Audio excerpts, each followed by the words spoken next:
Hello guys, so for today's video, pupunta po kami ng City Hall. Hindi, charot lang. Dito po yan sa may Tochigi, and this is my second time dito sa Romantic Road. O diba, parang hotel ang pangalan.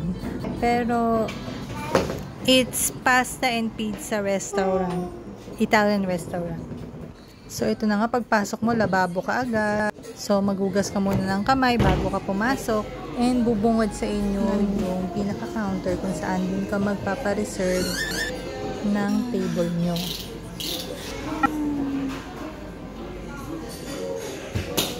So kahit na may bakante naman siya, dito pa rin kami naghintay sa waiting area para antayin tawagin yung pangalan namin. So dahil nasa waiting area pa lang naman kami, so ayan, naglalaro pa si Hiroto. Kaya pinabayaan ko muna kasi baka naiinip na rin naman silang dalawa ni Ailey. Ang cute naman ng baby ko.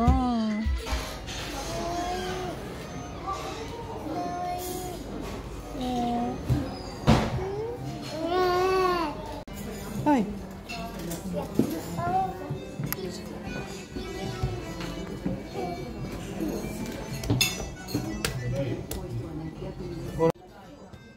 At nang hinanda na yung table namin, binigyan na kami ng menu.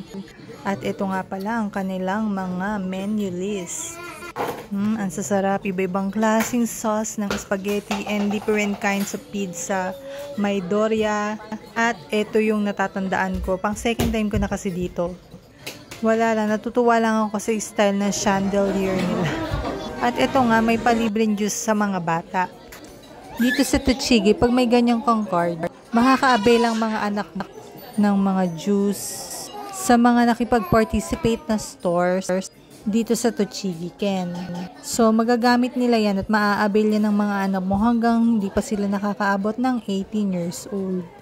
Ang galing, no? Talagang love na love nila yung mga bata dito. Pero si Ailey talaga namang mugi siya is life.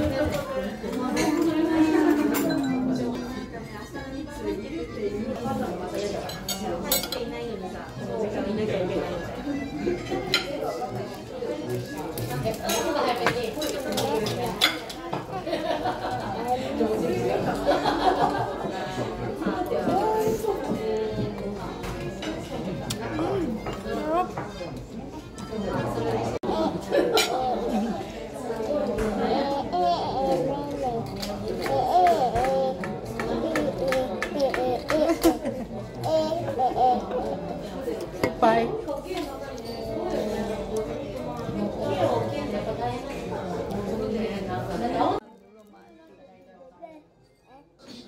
Hindi talaga ako makaget over sa pangalan ng restaurant na to. Sabi ko kay Dada parang Love Hotel yung pangalan ng restaurant nila.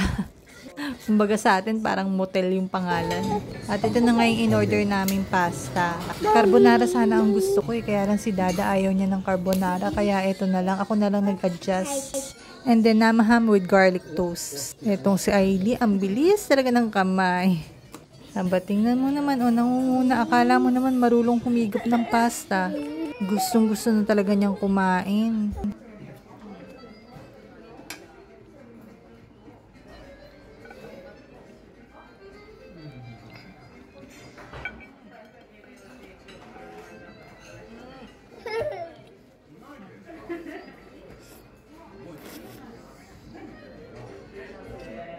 Pag hindi din talaga mabilis ang mata mo, mamamalayan mo na lang, dinakot na yung kinakain mo.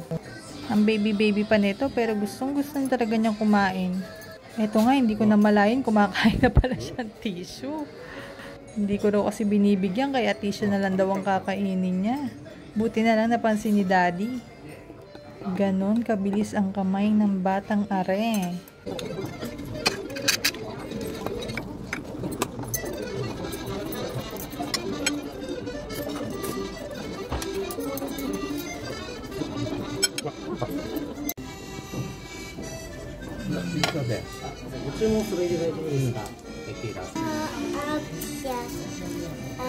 Pizza! Pizza!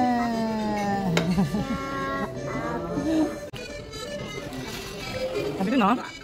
Karay dyan ay.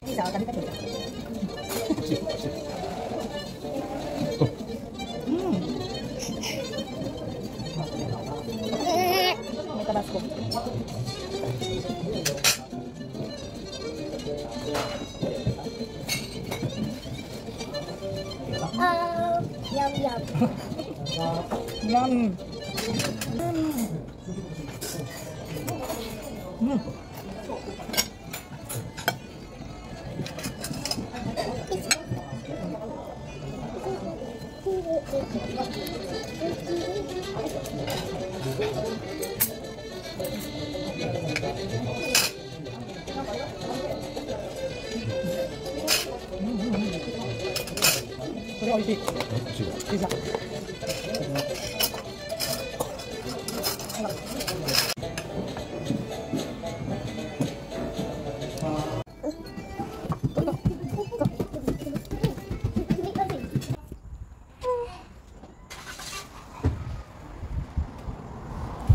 At dito na po nagtatapos ang aming vlog.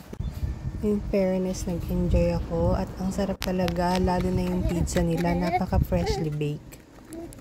At in fairness naman kay Daddy, gustong-gusto niya rin ng pasta. Sa totoo lang kasi karamihan sa mga Japanese hindi mahilig kumain ng pasta eh.